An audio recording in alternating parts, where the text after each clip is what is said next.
8-9 उससे चलता उसी से। अब कैसे चलेगा वही करते रहिए दोनों भाई। हेलो, हाँ हमारा भाई खड़ी है खड़ी। न्याय दिलाइए। हाँ हाँ ये सब कुछ कर हाँ खड़ी है तो मिठाई जा हमारी दूधों को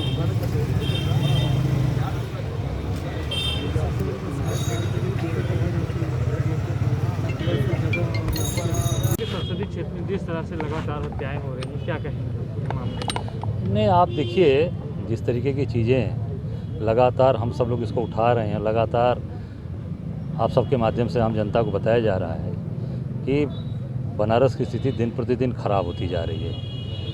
प्रधानमंत्री का संसदीय क्षेत्र है ये, आए दिन घटनाएं घट रही हैं। कल आप देखिए 2 घटनाएं घटी। एक घटना हम सबके महासचिव और सामाजिक कार्यकर्ता ND तिवारी जी, जो रात को प्रतिदिन सुल्तानकेश्वर महादेव में जाते थे, आरती करते थे, दर्शन करते थे और अपने घर जाते थे।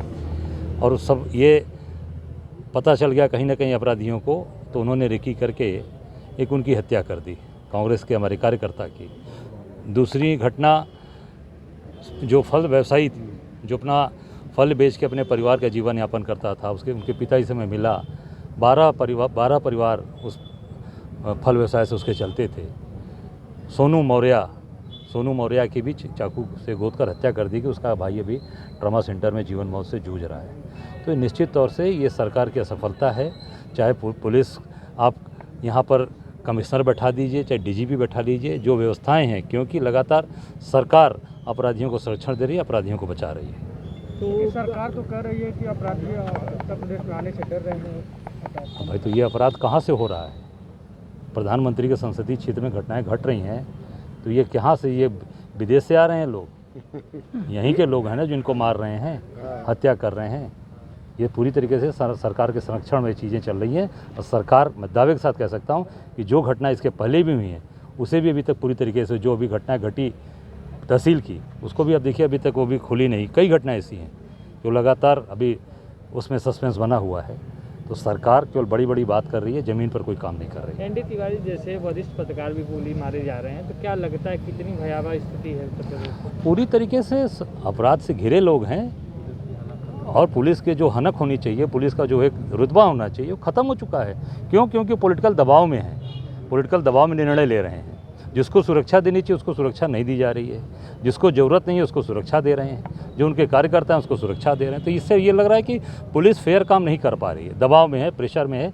इस नाते पुलिस की हनक टोटल ख़त्म है और सरकार अपने मनमानी काम कर रही है। इस नाते ये सारी चीज़ें घट रही हैं। पत्रकार से लेकर सामाजिक आदमी, फल बेचने वाला आदमी, साधारण आदमी जो अपने जीवन यापन कर रहा है, किसी से कोई मतलब नहीं, उसको मारा जा रहा है। इसका मतलब कि सारी चीज़ें ध्वस्त हो चुकी हैं।